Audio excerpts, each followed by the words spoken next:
Hi there, welcome to Tech Talk. I'm Jenny Lay-Flurrie, Chief Accessibility Officer for Microsoft here in the Microsoft Brussels office with Catherine Naughton, Executive Director of the European Disability Forum. We were here all day yesterday, actually. Welcome. Thank you for joining us. Thank you very much. I'm happy to be here today, but also yesterday was just amazing.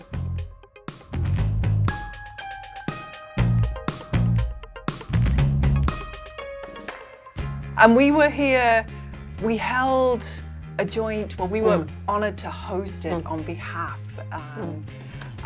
working with you, the EDF, really to celebrate the EAA, the European Accessibility Act, which is now enforceable across the EU, setting a new bar for digital accessibility. A lot of conversations just about harmonizing requirements across the member states. Before we get into some of the details of this, which are so important, you've been involved in this for a couple of years. Why is this so important? Why is it such a milestone for people with disabilities, for the EDF? What does it mean for business and society across the EU right now? Yeah, so indeed we were celebrating this year because the European Accessibility Act came into force. So it was adopted in 2019, and it was new for us because it's internal market legislation. So it's about how goods and services can circulate in Europe, and it puts obligations for accessibility on goods and services in a certain domain. So right at the beginning, we were celebrating, but we were also a bit disappointed because the scope of the Act wasn't as much as we wanted. So for example, the built environment is not included. Yeah. Which was a disappointment, transport. But in the areas where it is within the scope, which is many Microsoft products and services actually, and in the field of technology, it's very strong, it covers a lot. It's a game changer because of course now it means that people with disabilities will be able to buy accessible products and services anywhere in the EU. The quality of the services will go up because the accessibility standards will be reached in all of these services. So for people with disabilities, you know, we had the Convention on the Rights of Persons with Disabilities, which says people with disabilities have the same rights as other people, but like we need to build the legal framework so bit by bit different laws are put in place to cover different domains, and the Accessibility Act did this for, you know, for computers, for payment terminals, like a whole range of services. So for businesses, I'll look on the opportunity side.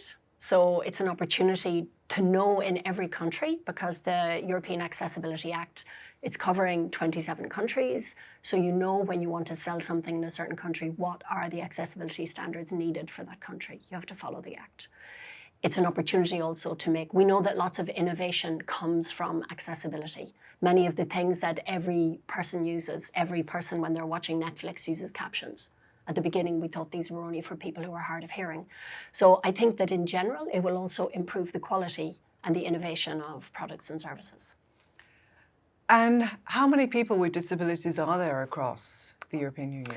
Okay, so in general, we say that the population of people with disabilities is around 15% of the whole population, so 80 million.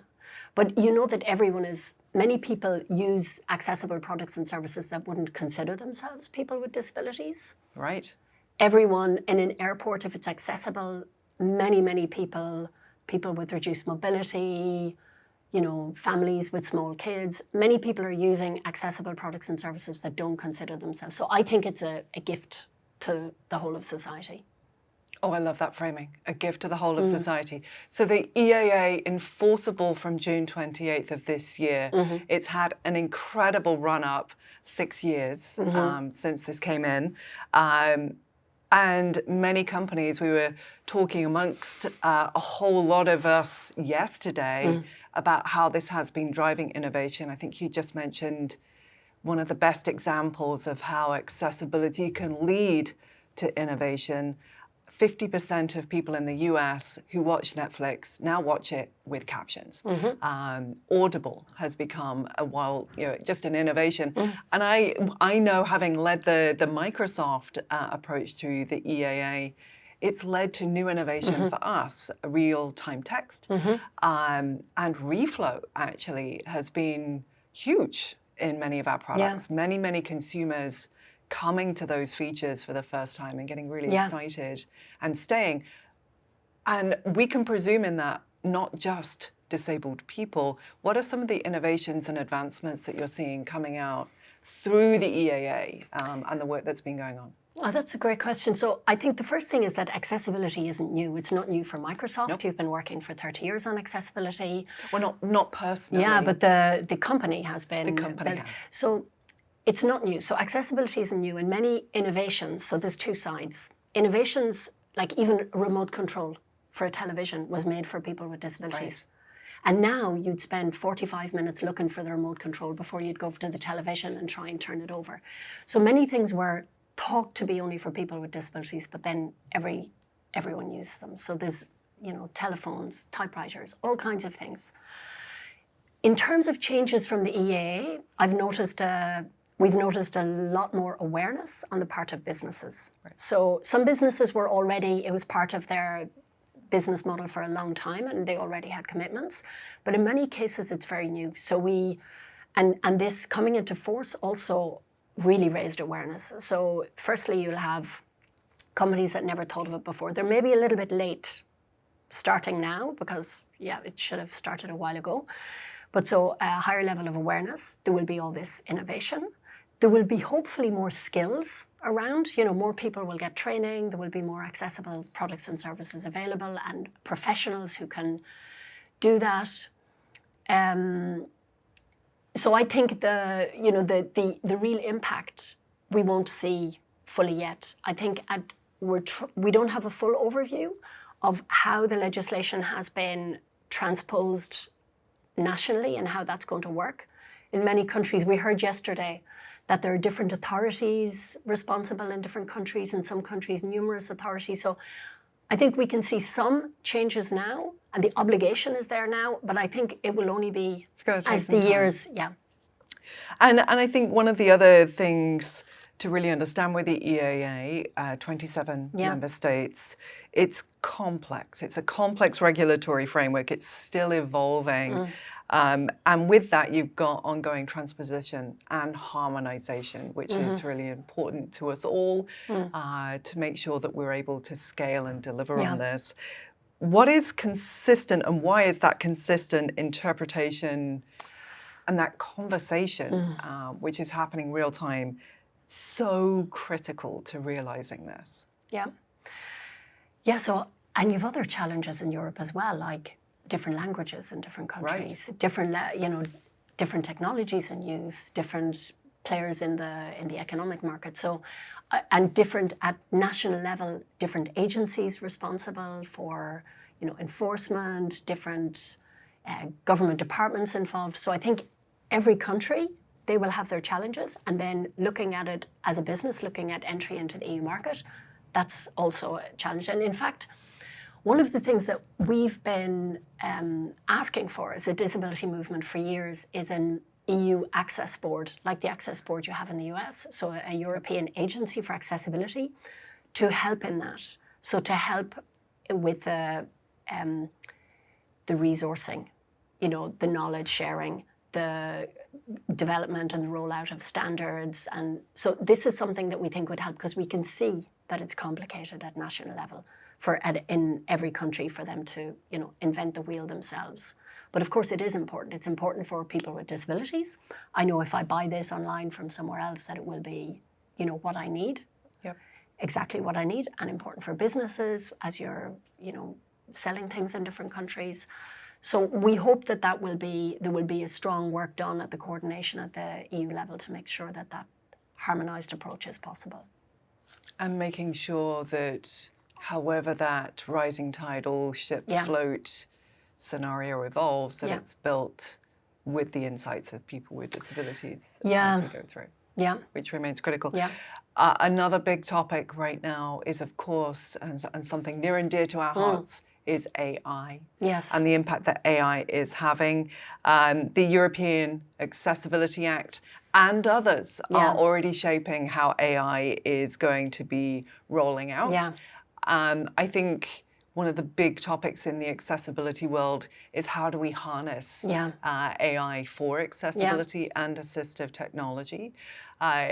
How are you seeing that shape? And what are some of the good examples and maybe the benefits and the risks that we need to be watching for?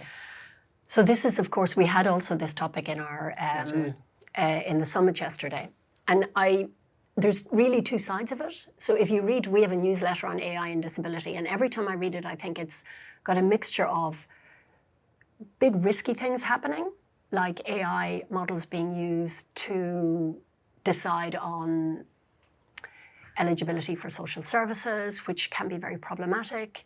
Or on the other side, all of the new tools that are made available for people with disabilities. So in the field of education, employment, independent living. You think about people with disabilities being able to control using smart devices for their homes, automated captioning that doesn't cost like we used to have to pay. So all these things which are potentially huge benefits. And then on the other hand, the risk part, the biases which are everywhere in society about people with disabilities been taken then into this, AI decision making. So we have the two sides, but we embrace it. We worked a lot on the AI Act to try to make sure that as AI is rolled out, it's accessible, and that also higher risk AI use is really, that there will be this, I think you heard yesterday, the fundamental rights assessment, which will be necessary to make sure that people's rights won't be undermined by AI as it's being used at large scale by governments and businesses.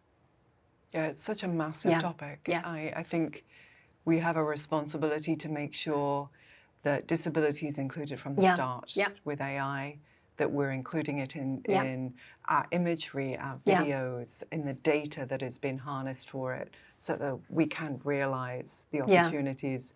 I love that as a deaf person who works every day, I can now have captioning, transcript, sign language detection, and meeting notes, all independently without any additional burden to me or others. That's exciting, but we do need to harness it. It's such an exciting time. Lastly, let's talk about partnerships. We have worked with the European Disability Forum for many years.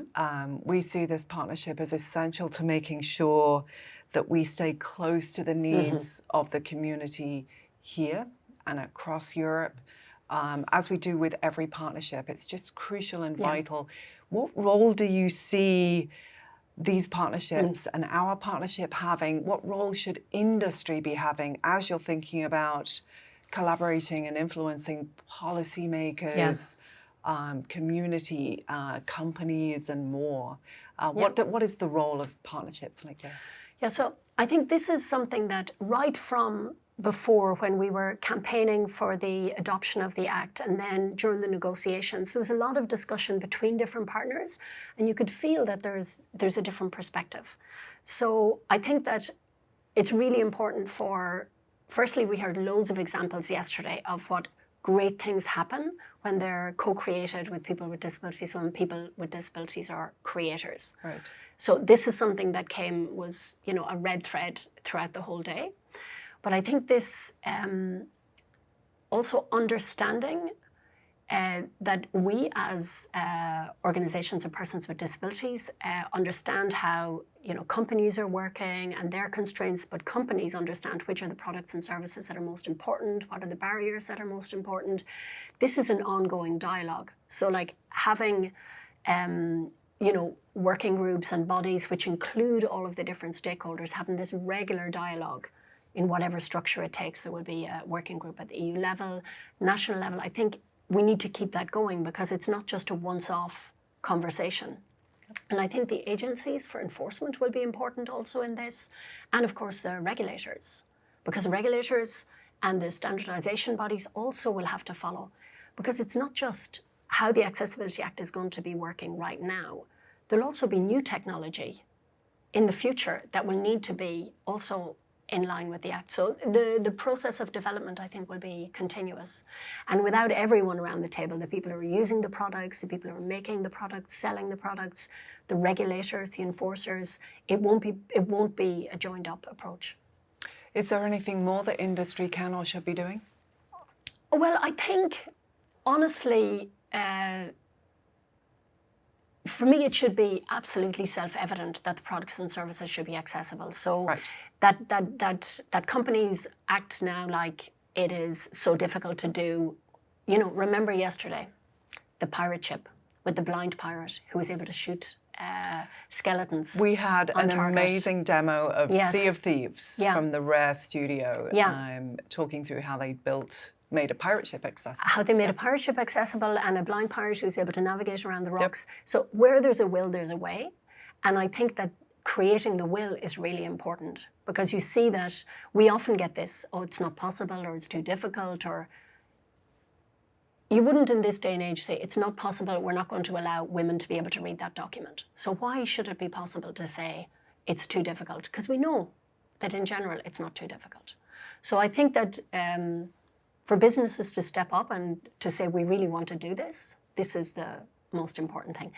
It's great to have the legislation, to have the obligation there, but you know as well that this is something, it's a long process, it can improve and enhance your business, but I think this is where there's I think generating will and goodwill and, you know, engaging with community is the way forward.